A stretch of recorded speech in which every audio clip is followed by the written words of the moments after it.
Welcome to Zisodel TV. Kindly subscribe, share, and like for latest updates and news. Subscribe to this channel and press like. When you subscribe, you'll be able to get notifications each time we post. Okay? We love you guys.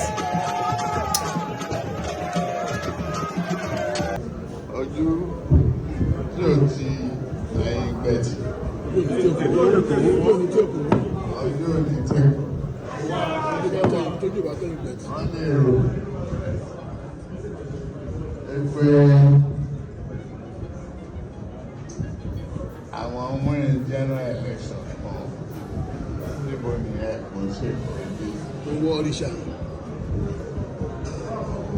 Ìwáyà.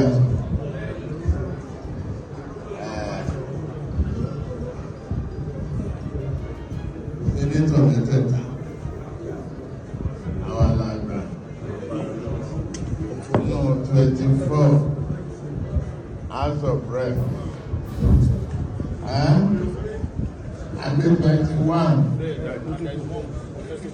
àní àwọn méjì ló wọ́n jẹ́ ìgbàdo fẹ́ di ẹ̀jẹ̀.